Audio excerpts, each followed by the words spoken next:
Okay. So before that, were you watching YouTubers at the time? Like, was watching gaming on YouTube something you did? Yeah, I watched a lot of YouTube. I watched a Who were lot. you watching at that time? Um, Honestly, probably the big channels for me when I was before I started my channel was a guy called Jericho, Yep. Tucker, who's super awesome guy. I used to watch, oh God, who was it back then? You know, like Markiplier, PewDiePie, like the big guys. I remember Hmm. kind of watching them kind of grow up, and I remember seeing like how rapidly some of those channels were growing and just being like Yeah. mind blown by it. And did you ever, when did that creeping desire to start your own YouTube come in? So it was actually something that I remember me and a friend in boarding school joked about a lot. Brian Chu, the guy who got me into TF2 in the first place, Hmm. him and I made like a couple of videos for fun. And I think we weirdly joked about like who could get the most subscribers or something like that. But I totally forget what made me want to start a channel. I think it was really just around the fact that I developed this really big passion for TF2. I was playing the game an absolute ton. I was getting pretty good at rocket jumping, which was a certain thing you could do in TF2. Hmm. And I think it started around me doing like cool little rocket jump courses and like showing cool jumps you could do in Tutorials. certain maps and putting them on Reddit. And then I remember just like getting that viewership on Reddit and having like people comment and engage with a piece of content that I made was so Hmm. addictive. I just remember Yeah. being immediately addicted by having people see something I made and commenting like, "Oh, that's good," or "Oh, that's bad," or "Oh, I could do better," or "That's sick," or "Can you make a tutorial?" All that kind of stuff. I just remember that immediate feedback was just like, "Oh my God, this is sick." Yeah. You know, this is Not even awesome. necessarily the positive feedback. Yeah, yeah, just like viewership and engagement. Um, yeah, so I think that kind of led me to initially try just because I was spending so many hours playing the game.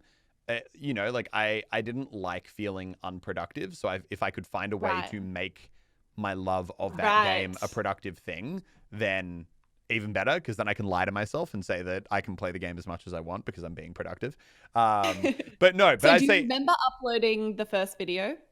I actually don't remember really what my first video was because you know what's really sad? YouTube deleted it. My first ever Oh, live commentary video, YouTube deleted. I thought it was a rocket jumping tutorial. No, there was so there was initially sorry, well my first ever live commentary YouTube deleted. There was a couple of rocket jump tutorials. I think it initially started with me posting like a few like little race clips of me just doing cool jumps and then which I'd Hmm. then cross post onto Reddit and I got a few subs from that. And then I made a rocket jump tutorial. Yeah, I don't really remember the exact process behind making those videos, to be honest, but I remember being really excited seeing like 100 views on the video and being like, I'm blowing up, man. Yeah. So what was that experience like when you first uploaded? Did you have like a presence anywhere else to push it and be like, hey guys, I'm uploading on YouTube now? Or was it really purely organic? I would say the TF2 subreddit was actually like crucial in getting that early traction. Hmm. Which which so like I remember there was like this weird thing that happened. I remember it was like there was a certain map in TF2 and it was like and someone posted a clip being like, "Oh, look at this video. I jump from, one end of the map to the other end of the map in 15 seconds." And then I posted a video being like, "Nice job, dude. I did it in 14." And then posted a video of that. And then he came back and he was like, "Well, I did it in 13." And then I came back and I was like, "I did it in 12.8." He was like, "I did 12.6." I was like, 12.5, 12.4. And then like eventually yeah, it just became this big thing where it was going back and forward on the TF2 subreddit. And that was the Yeah. first time I think I got like a big amount of like traction on stuff. Yeah. And then it was after that that I made a rocket jump tutorial and kind of all went from there. And did you feel like it gained traction quickly, or was there a period where it was really, really slow at the start? Like, obviously relative, but I would say it was actually surprisingly steady through the TF2 period.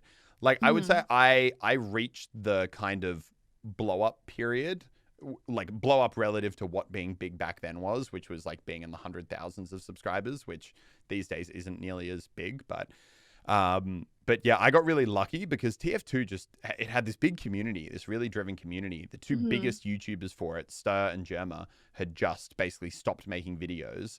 So there was just this hole of people who Yeah, loved the content. game, but no one was making content for it. Mhm. So And do you remember when were you at the point where you were like, "Okay, I'm really into this," and you're making content regularly and you're like, when? Because I remember you definitely didn't tell any one of us in our family for quite a while.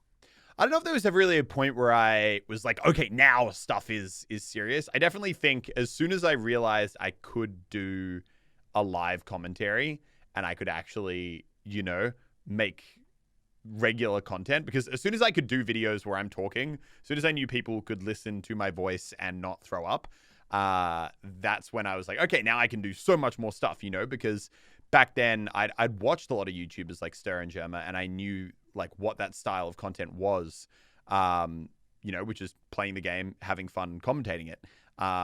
And so as soon as that door opened, I think the flood more came from just having the possibility of making all these videos and having the Mm. ability to kind of show now a whole breadth of stuff. Not so much because I was like, okay, now it's going to get tons of views, but yeah, just purely because I was excited to make content.